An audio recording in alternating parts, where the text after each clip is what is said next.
Assalamualaikum warahmatullahi wabarakatuh. Perkenalkan, nama saya Elvia Nerelianti dengan ujung NIM 65 dari Program Studi Pendidikan Bahasa dan Sastra Indonesia, Fakultas Keguruan dan Ilmu Pendidikan, Universitas Sriwijaya, Angkatan 2022. Baiklah, di video kali ini saya akan menyampaikan hasil analisis saya terhadap buku teks bahasa Indonesia yang berjudul Mahir Berbahasa Indonesia untuk SMA MTS kelas 8 Kurikulum 2013 Revisi. Baiklah, langsung saja ke pembahasan kita yang pertama, yaitu mengenai identitas buku. Nah, di sini yang pertama ada judul buku Mahir Berbahasa Indonesia untuk SMP MTS kelas 8 dengan nama pengarang Dr. Andes Mafruki MPD, Sawali MPD, Wahono MPD dengan penerbitan Erlangga, tahun terbit 2018 dengan jumlah halaman 264, tinggi 25 cm, lebar 17 cm, dengan nomor ISBN 978 602 298 9882 dengan editor Muhammad Baihaqi SS, Kurikulum 2013 Revisi. Adapun kriteria penilaian yang saya lakukan itu dapat dilihat pada tabel ini, di mana kategori pada nomor 1 itu sangat baik dengan skornya 5, kategori baik skornya 4, kurang baik skornya 2, dan sangat tidak baik itu skornya 1. Nah, setelah mendata hasil yang telah dinilai oleh siswa kelas 8 pada tabel di atas, langkah selanjutnya ialah kita menghitung presentase per kriteria dengan rumus rata-rata presentase hasil skor penilaian siswa dibagi dengan jumlah skor penilaian siswa dikali 100.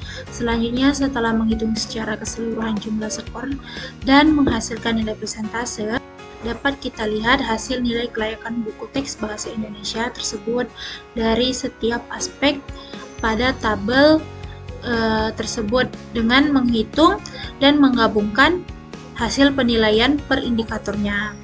Selanjutnya yaitu pembahasan mengenai teori yang saya gunakan pada analisis buku teks kali ini, yaitu teori Badan Standar Nasional Pendidikan atau BSNP. Nah, teori ini telah menetapkan beberapa kriteria yang berkualitas untuk buku teks bahasa Indonesia yang sudah memenuhi syarat-syarat kelayakannya, yaitu meliputi kelayakan isi, kebahasaan, penyajian, dan kelayakan kegrafikaannya. Berdasarkan 4 kriteria tadi, di sini saya hanya mengambil 2 aspek saja. Yang pertama yaitu aspek kebahasaan, yang kedua yaitu aspek kegrafikaan. Nah, di sini aspek kebahasaan itu memiliki 3 indikator. Yang pertama yaitu bahasa yang digunakan haruslah sesuai dengan perkembangan peserta didik. Yang kedua, menggunakan bahasa yang komunikatif dan interaktif. Nah, yang ketiga yaitu pemakaian bahasanya haruslah sesuai dan memenuhi syarat keruntutan dan keterpaduan alur berpikir.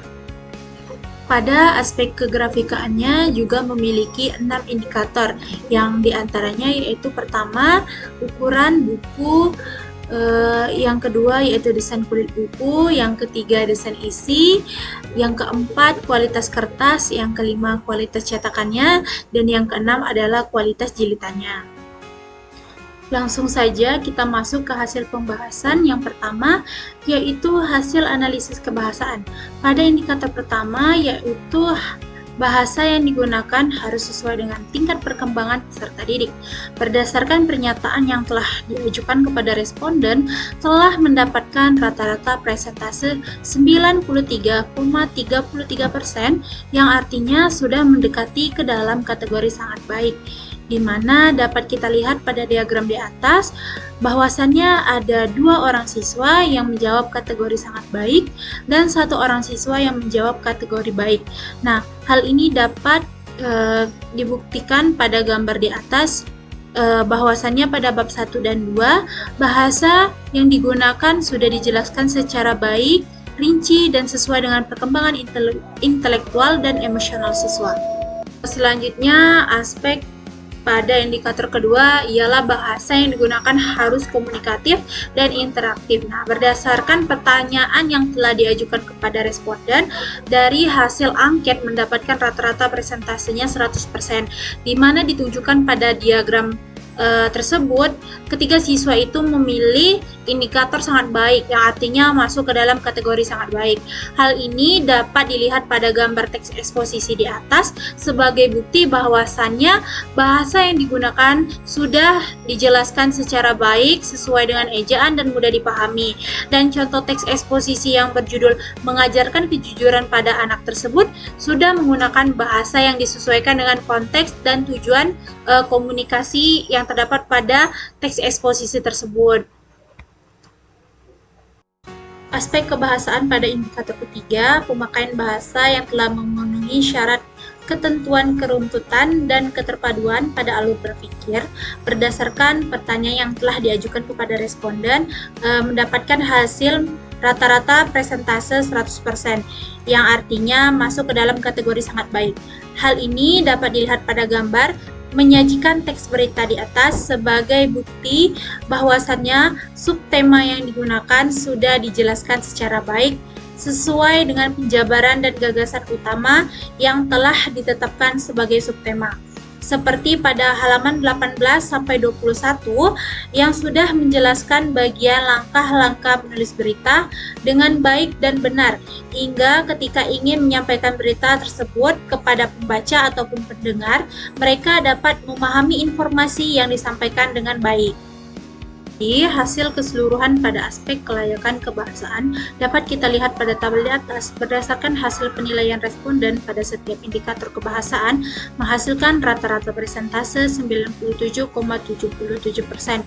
Hal ini dapat disimpulkan bahwa pada aspek kebahasaan buku teks Mahir Berbahasa Indonesia kelas 8 kurikulum 2013 revisi mendapatkan kategori sangat baik, yang berarti layak untuk digunakan. Selanjutnya, kita beralih ke aspek kelayakan kegrafikaan pada indikator pertama, yaitu ukuran buku. Berdasarkan pertanyaan yang telah diajukan kepada responden, dari hasil angket telah mendapatkan rata-rata presentase 93,33%, yang artinya masuk ke dalam kategori baik. Hal ini dapat kita lihat pada gambar di atas sebagai bukti bahwa ukuran buku pada buku teks tersebut dapat dikatakan sudah pas untuk ukuran normal sebuah buku. Aspek kegrafikaan pada indikator kedua yaitu desain kulit buku. Berdasarkan pertanyaan yang telah diajukan kepada responden, dari hasil angket telah mendapatkan rata-rata presentase 93,33%, yang artinya masuk ke dalam kategori sangat baik. Hal ini dapat dilihat dari gambar di atas sebagai bukti bahwa desain kulit buku pada buku teks tersebut sudah cukup menarik dari segi gambar dan warnanya, di mana pada cover depan buku tersebut pada tulisan judul buku yang mudah terbaca dan menonjol dari latar belakang, dan penempatan logo penerbit telah diletakkan dengan baik agar tidak mengganggu desain keseluruhan buku. Aspek kegrafikaan pada indikator ketiga yaitu desain isi buku. Berdasarkan pertanyaan yang telah diajukan kepada responden, dari hasil angket dan bukti yang diberikan telah mendapatkan rata-rata presentase 100%, yang artinya masuk ke dalam kategori sangat baik. Hal ini dapat kita lihat berdasarkan gambar maupun diagram di atas sebagai bukti bahwa buku teks tersebut pada penjelasan materi telah dipaparkan dengan ilustrasi, bagan, dan gambar. Namun hanya saja pada gambar yang diilustrasikan kurang memiliki warna yang cerah dan hanya menggunakan warna yang monoton seperti hitam dan putih saja. Menurut saya, alangkah baiknya apabila penulis buku dapat menggunakan warna yang cerah dan menarik perhatian, agar siswa lebih tertarik untuk membaca ilustrasi-ilustrasi yang disajikan di sebuah buku teks. Selanjutnya, aspek kegrafikaan pada indikator keempat yaitu kualitas kertas. Berdasarkan pertanyaan yang telah diajukan kepada responden, dari hasil angket dan bukti yang diberikan telah mendapatkan rata-rata presentase 93,33%, yang artinya masuk ke dalam kategori sangat baik. Pada sampul buku dan kertas di dalamnya sudah sangat menggunakan berikut aspek kegrafikaan pada indikator kelima, yaitu kualitas cetakan. Berdasarkan pertanyaan yang telah diajukan pada responden, hasil angket telah mendapatkan rata-rata presentase 100%, yang artinya dapat dikatakan sangat baik. Hal ini dapat kita lihat pada gambar di atas sebagai bukti bahwa cetakan yang digunakan pada buku teks ini sudah jelas serasi dan kontras dalam segi warna antar sampul buku, isi, dan juga tinta maupun toner sudah menggunakan bahan cetakan yang tinggi hingga menghasilkan warna yang lebih tajam dan daya tahan yang lebih baik. Aspek kegrafikaan yang terakhir yaitu indikator yang keenam, yaitu kualitas penjilitan. Berdasarkan pertanyaan yang telah diajukan pada responden, hasil angket mendapatkan rata-rata presentase 93,33%, yang artinya masuk ke dalam kategori sangat baik. Hal ini dapat kita lihat pada gambar di atas sebagai bukti bahwa buku teks yang digunakan memiliki kualitas penjilitan yang kuat dan sudah dapat memastikan buku teks ini tetap terjaga dengan baik selama jangka waktu yang lama.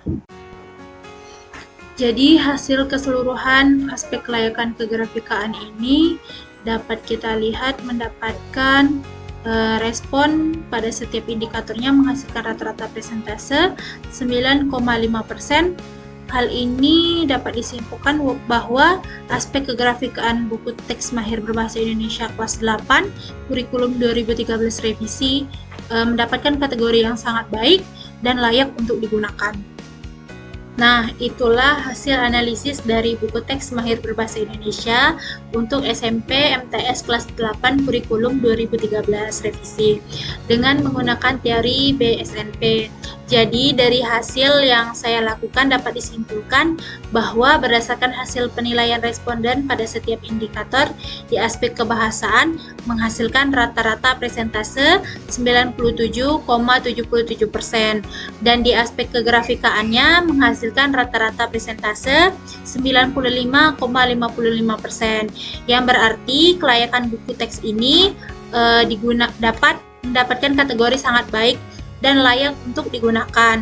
Walaupun memiliki kekurangan secara keseluruhan, buku ini memiliki kualitas yang baik karena telah memenuhi beberapa kriteria yang diajukan oleh teori BSNP. Baiklah, sekian pemaparan hasil analisis buku teks dari saya. Semoga video ini dapat menjadi bahan evaluasi dan yang menonton video ini mendapatkan manfaatnya. Saya ucapkan terima kasih. Saya akhiri. Wassalamualaikum warahmatullahi wabarakatuh.